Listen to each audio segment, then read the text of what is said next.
biyya kana dhufte. Kottee deemi asli. Sila asliitu caala fintala tanaa ilma biyyaati. Ishiin anna barbaadee dhufte ijoollee kana. Wayin ijoolleen kun qaqqaaliidha babbareedu asirratti argitu naarngiin argatti. Waan dharraateef hattu. Ishiin giiftii too gammee fi tigiste addaan baasuu dhufte safuu cabsite akka sareetti gaanuudha deemtu ijoollee koruu dhufte ishiin maal hojiidha dhufte maalii jarana ijoolleen hojii dhumatu jira hin hojjettu.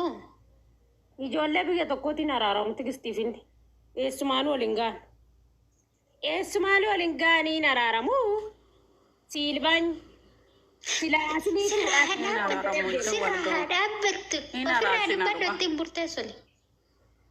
Maal sirraa dhaabbattu baga goote maarree goote micaa biyyaatti maal rakkoo qaba baangaaliidhaafuu hin kennitu miti. Ilma biyya isheeti. Waa feete goote ilma biyya isheeti kunoo nama abbaan beektanii biyyan beektan gandan beektanii dhaxxanii ulfooftanii fi muka nyaatta ruuzii ofitti naxxee likkii malee dhugaa rabbi. Tigisti dammoo jechuudha kabeet waan ta'e marfi kiniinii fudhatteedha jirti. Sinoo kan wallaaltan Saara waan jira dabanii meeqa seete andi qaalaa dhalee to'ii gadi ba'uudhaa sodaatee gadi ba'eetu kadhachuudhaa sodaatee daandii irra taa'ee kadhatu. Miidiyaa irratti gabba'uu sodaatee. Ganda isaanii takka jettu lakkuu dhaltee biyya kana keessatti micaan barbaanne micuma isaaniitti ulfooftee irratti daarii qaba. Karannee jechuudha mana ijaasaa keessatti dhugaa rabbi birrii olitti gurgee galchite. Saamtuu wanaaja. Kasimbeen. Dhugaa rabbi warra akkasitti birrii takka hin kennu. Birrii takka soomanii. Kanaafuu ammatti tigistii isin ololanii odoon taanee kan nuggube waa'ee qabbannee raggaasatti waan beekuu qabdan warri koomentii. Mari'attee gootee hin jedhe warra akkanaa ittiin kennu anillee amma feete haa rakkattu. Dhaggeeffadha warri koomentii. Anaan mari'attee dhattee jala qabatte hojii ishee ofitti naxxee hoggaa likkii malee ofitti naxxee. Uummata girrisaa sababni kun sababni ganniin keessan dhattee shakkamaa nu shakkaa jiru Dubaay keessa teesse ati eenyu qoyinaan dhaggeeffadha waan jette falmattu ati eessaa jedheen falmattuu gaafate abdiin ati eessa jenne ani tuulamaa dhette warri tuulamaa meenatti duulaa ba'anii jedheen warri tuulamaa koo biyyee namatu nu jalaa du'e. Odoo kan keessanii lafa buqqistu waan hin argine namarratti ragaa baatu. Mubaarak musammaa maqaa balleessanii maaliif sababni iji isaanii hin argine odoo kan isaanii ta'anii nama hin teechisan maaliif gandummaan dhukkubsatu sintu gandummaa nu barsiise kalaas nurree ganda qabna waan ta'eef ganda keenya bakka. Kijibduu wanaadha raa'u. Haacee kan tokkoffaa mataa gadi galabbatee. Kan inni qeerroo jirtu jedhee sirba sanuu silaa hiikaa maalitti beeku miti kun harroonni harree duuba oolanii. Kan inni qeerroo jirtu jedhee feerroo bittu jedhee haacee kan adda durummaadhaan mataa gadi galabbatee irraa dhiichisaa ba'e. Kujjaan kun warra gumaati bar kallattii hundaa warra gumaati qabbanee qofarratti miti haa caalu hundeessaa kan nyaate isaanii. Saroota haadha raama immoo caalatti tartani. Galatoomii eenyudha maqaa ishee abboo.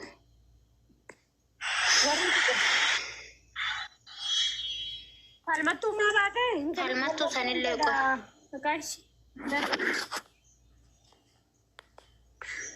Natti golfaa jiran maatatti qofataa jala warri koomentii jala ani dhimma laal gannatii irraa inni dhimma qaba. Maata jedhattee abdii dhiifama gaafatte. Beeneen nama arrabsite gaaluchee jechuun jechuudha meenu barreessa. Dhugaa rabbi ani hin beeku luchee nama kana gaafadhaa dhugaa rabbi hin beeka. Warra arsii kana jedha.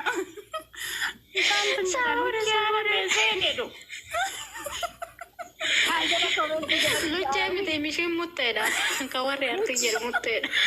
Moo barreessaa warri luchee beektan luchee. Dhimma irraa kaasuma ta'e caccabsine. Gadi taa'uu dhugaa mataa gadi qabachuun nu miidhee. Jollattee kotii warra haadhaadha waliin.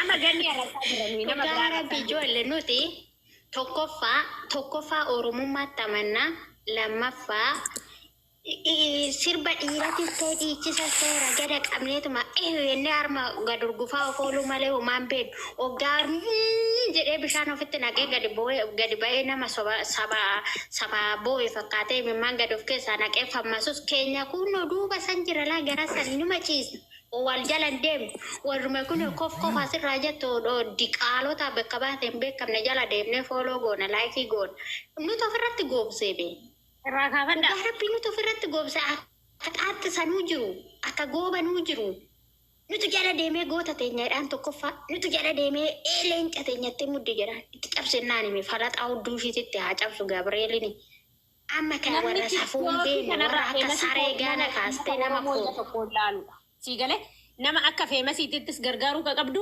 nama Oromoo ija tokko ilaalu. Amma namicha Mubaarak Musamman kun nama gaarii silxee jedhuun maqaa itti baasan. Oromoo waan gargaaruuf jechuudha. Meeqa baasaniif. An akka saniin akka Mubaarak Musamman kana bira dhaabbachuudha malee kun gantuu sobanii maqaa Oromootiin namatti dhufu. Oromoo ka ta'e maal gandatti nu galchee gandaan nu arrabsa. Namicha keessattuu kun hoggaadhaan nutti deebi'ee nu arrabsu kana anarreen ilkaan keessa dhiittisan. Gibir manu godhate nuti bari Oromoon horiisi yoo horiinis yoo as bayani doktora jedhe doktora keenya jennaan doktora harreeti yoo isaanis jabbiinis as dhufte harreenis as dhufte ani barsiisa dabatte barsiisaa keenya jennaan dhugaa rabbi keenyan jabeeffan kan ormaa garuu bee dhufnaani gaafa isaan hacee irratti duulan eenyutu gadi ba'ee isaa fuuldura dhaabbate gaafa isaa suuraa hacee gadi galabbatan eenyutu gadi ba'ee jawaar takkitti isaan qaban Jawar takkitti jawaa keenya jedhudha. Qomaatatti qubni takkitti hin birqiidhaadhaani. Qomaatota haadharaa ufaanatu falaxaa hudduutti sin caccabsaa kana booda. Ajooftota safuun beenne xirooftota aqumaan xirooftan qanqaloota qoonqoo teessan halkan takka bulfachuu hin dandeenye. Jaldu wal deebifadhu. Jaldu maaltu gadi baasan si deebisaati. Qabbannee raggaasatirratti qalbiin hin jiru. Ni galte. Amma keechan dawalee nama ho'iititti dawalee sintuu qabbannee raggaasatti dhugaan intallittiin kaleessa fiddanii biyya Imaaraatii keessatti gaabbasaa turte sinirraa nyaattee sinitti tartee jirti. Deemaa hin jedhaa nama. Qol.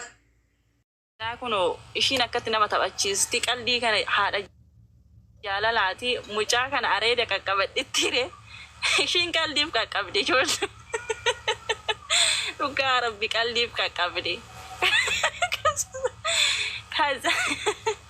Kazan qaqqabde wanni jedhan dhugumaatti sareen na nyaatte itti kaate kistiinte sareen na nyaatte ka wayyoo jette ka dhugaa rabbi kan jedha sun dhugaadha ida kan jette sun dhugaadha wanni kun mucaa kana maa qaqqabdiree sareen na nyaatte jette ka ishiin ganniin duraanuu dhugaa rabbi bochee koo jette xiqqaas guddaas hin kabajiin jaalatte mucaa kana durbummaa kana intalli sun dhuguma gisee tokko fa'aa warri argitan jiraattan giraa jettee laaltoo ganniin hammattee fotoo kaatu tokko mucaa waliin. Eeba dhibbaan kee sareen na nyaatte jette ka garaa isheetitti jetti ijoolli. Taap godhaa ijoolli mee sareen na nyaatte jette ka. Kazaan gaafitti galtee itti mariisistee laallani tsalootii naa godhaa jette. Ani tsalootii yoo naa godhaa itti sani rabbi maal taate bu'ii miskiina hin jedha maal ta'itti jedhee tallaala. Kazaan ganniin ta'e gannii dhaqanii mucaa maal gootee jedhanii ijoolleen koomentii alatti barreessan ani maalan godhe. Maa boochistere maal taate moobaayilii badeette kan miskiinni maal beeytire dhugaa rabbi ishiin namni akkatti moobaayilii bu'aa moobaayilii dhiisii lubbuun namaatu hin badu moobaayiliin kun hin bitamu ijoollee moobaayiliin kun hin bitamu ijoollee hin bitama moobaayiliin kun moobaayilii birri kuma takkaatee miti kuma takkaayyuu guutte ooyin 800 dirhama 800 ooyin dirhama 900 ishiin kan boochisu waan biraati lapheetti hirkatanii fotoo ka'uu nafe kan jettu kan boochu micayyoo.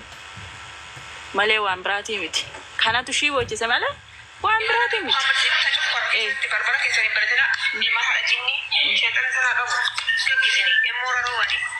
Ani intalannaan dinsuma keetuu dhaga'uun barbaadu. Dhugaa rabbi dhaga'uun barbaadu dinsi kee. Kottaa seenaa lakkoofsa tokko barreeffadhaamee warri itikistiin wanti ni deeggartan. Ganni deeggartan tokko barreeffadhaa sinin galchaa. Tokko barreeffadhaa sinin galchaa. Ammallee tokko barreeffadhaa warri ishii deeggartan sinin galchaa.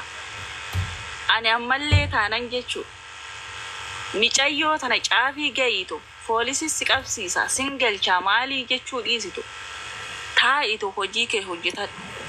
Wanni deemi kiniini kee qabadhu dakkaladhu deemi hoo barbaadde. Wanni si dhoggu hin jiru mucaa si ayyamnaan ishii mucaa irraa himna hin qabdu.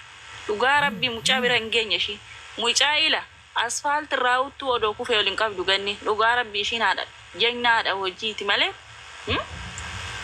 seeraan wanna ishii qollofattee teessee hojii ishee dalagatti ishii malee micayyoo tan akkanam godha nan xiqqeessa jedhiito gadi bayiito afaan kee irratti banammaan booda wal agarra anaa fi situ walitti bobba'a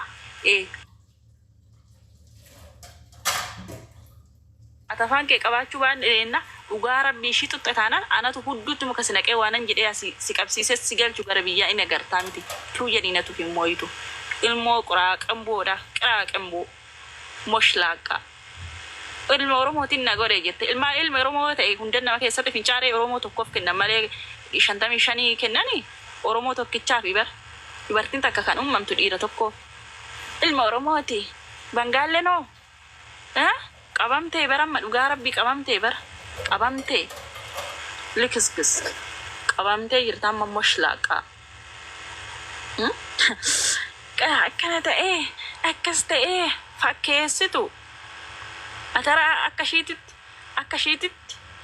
keetitti ishii xiqqeessuu keeti ganni xiqqeessuu keeti akka keetitti ana maaliif bulookiin agootiidhe bara namni akkatti imimmaan buusee ija cof godhee boo'u jira dhiiraa jecha ija cof godhee akkatti boo'u jira laphee isaa itti hirkachuu dhiisoo fudhadhuu gali maal nu ga'enu dhugaa rabbii deemi akka tikistin ta'a jettee sirraan bareedu ka siyoo sirraa bareedaa dhirsa biyyatti galtee asitti annoo wajjiniin amma daaggaxxu asitti siyoo sirraa bareedaa dhirsa kee biyyatti gattee asitti kaaniif kaa wajjiniin angolaallaatu ishee eenyutu irraan bareedu jedhan ishee eenyutu irraan bareedu isiin jedhe asimimee eenyutu irraan bareedu jedhe ishii dhugaa rabbii dhibba si caalti namni gadi bahee gisma takkaan of keessaa diddigaa faantiin qabdu furdina ishii akkam jira maalee ishii namni akkatti nama hamataa bushxii tana ishiin natu hudduu ta'e gadi se garagalche qinxiraa amma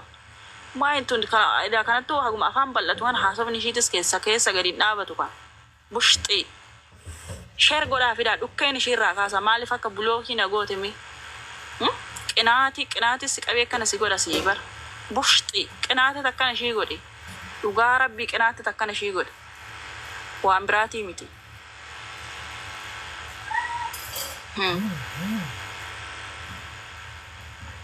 qinaati malee maal takkana si godha si qinaatii miti qannaate takkana taate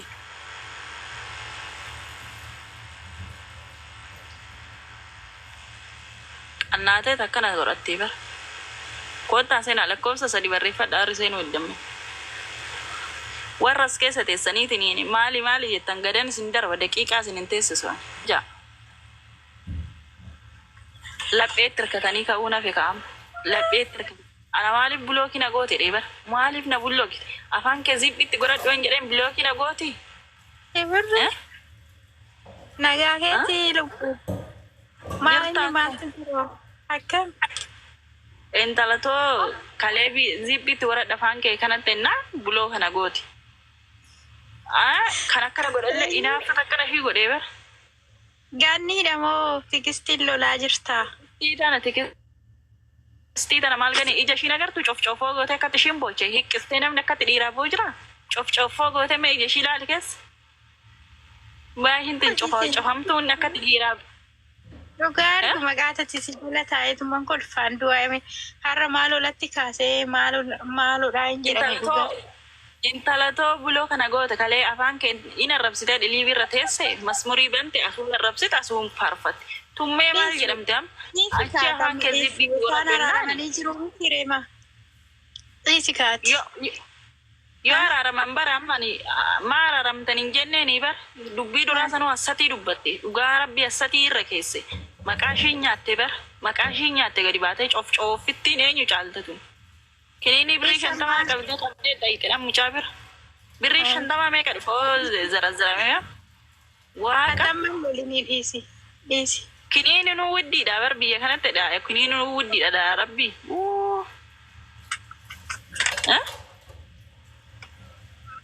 yeroo qabdiitun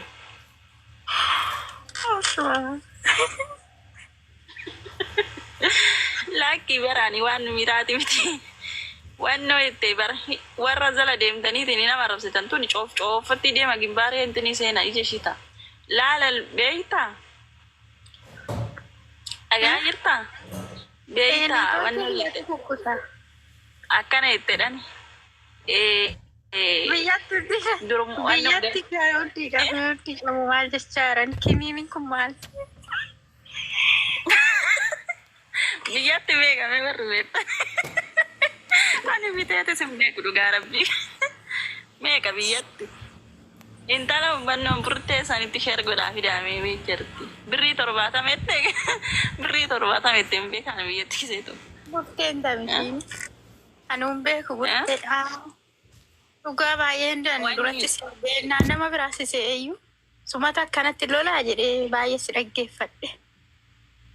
Ilaalii waa waliin. Ila akkana jetteetti be. Durbummaan qabaa jette. 1,500 biyyatti. Birri baay'ee. Abeeta yaa rabbii keenya baasi 200 dhan. Ilaalii kaa.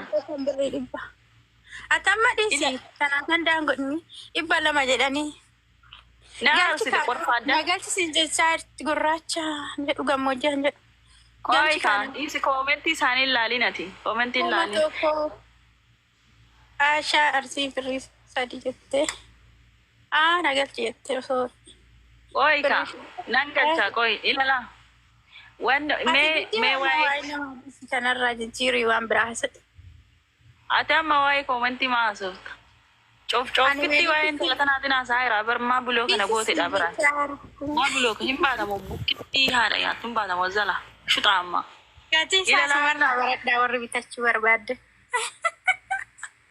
Gati baradhaa tegeesti dhagaadha. Eessaa bitta abbaa giddii bira moo eessaa bitti qoy? Ani beeman nagaa jira asumatti dhufee tasuma dandeemu si bira ga'e. Yaani qoy wanni kun girgirri dhiisiseen jechaa jiranii ashandaa jijjiiri. wanni kun deeme ani girgirri maaliif dhiisa koomenti isaanii ilaalinii siin jedha maaliif buloo kana goote cooffitti narrastee afaan kee ziphiitti godhennaan buloo kana goote cooffoon tun ishii girgirri intala ila kunoo tana kaa cooffoo kan booshi tikistiitan an kan jedhu si Oyyee. laalii maal jette seeti wanno itti durumummaan qabanaan jette ani mi'a namni waa'ee kana kun nagara godhee naasaa sobdii bar. Hojii keenya dhugaa nama galchi. Ati koomenti ilaalin hin galchaa siin jedhe bakka hin dubbatin.